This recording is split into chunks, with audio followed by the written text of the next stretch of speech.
अयोध्या में कुछ ही देर बाद प्राण प्रतिष्ठा की पूजा विधि शुरू होने वाली है और इसके लिए प्रथम यजमान के रूप में डॉक्टर अनिल मिश्र और उनकी पत्नी उषा मिश्र भगवान की प्राण प्रतिष्ठा के लिए अनुष्ठान पर बैठने वाले हैं। वहीं 50 वैदिक प्रक्रियाओं के साक्ष्य वो बनेंगे।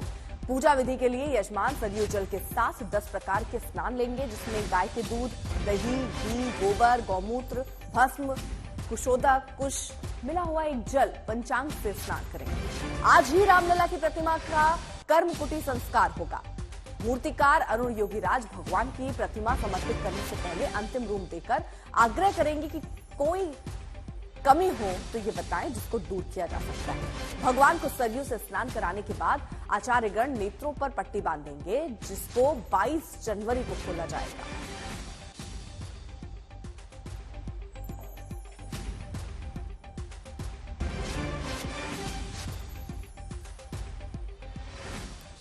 तो देश जिस ऐतिहासिक पल का इंतजार कर रहा है वो अब करीब आ चुका है। आज से प्रभु राम की प्राण प्रतिष्ठा विधिवत रूप से शुरू हो रही है। 22 जनवरी को राम मंदिर में रामलला की प्राण प्रतिष्ठा होनी है, लेकिन उसके लिए पूजन विधि आज ही कुछ देर में अब से शुरू होने वाली है। यानी आज से 21 जनवरी तक रोजाना अलग अलग विधि विधान होंगे। फिर 22 जनवरी को रामलला की प्राण प्रतिष्ठा से जुड़ी पूजा होगी और रामलला की प्राण प्रतिष्ठा की जाएगी। इसकी भव्य तैयारी है।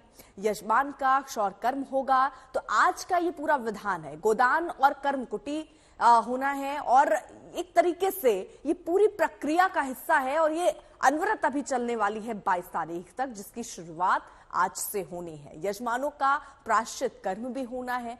तो आज ये विधान है जिसकी शुरुआत हो रही है और इसमें कई कड़ियां हैं जिनके बारे में हम आपको बता रहे हैं। चंपत राय इस पूरे मामले पर क्या कह रहे हैं, क्या जानकारी दे रहे हैं, सुनिए। पूजन विधि के लगभग सभी कार्य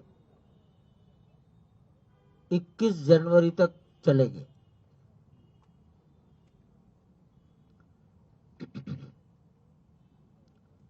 बाईस जनवरी को प्राण प्रतिष्ठा के लिए जो न्यूनतम आवश्यक पूजन विधि है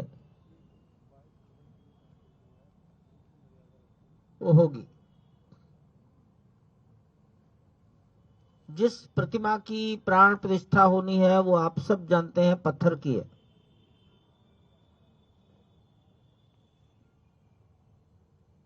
हमारे अनुमान से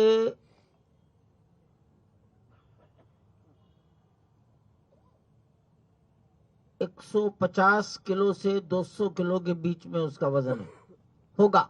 18 जनवरी को प्रतिमा गर्भगृह में अपने आसन पर खड़ी कर दी जाएगी।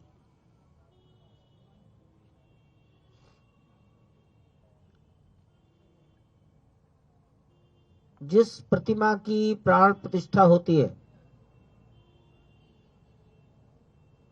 उसको अनेक प्रकार से निवास कराया जाता है। जल में निवास, अन्न में निवास, फल में निवास,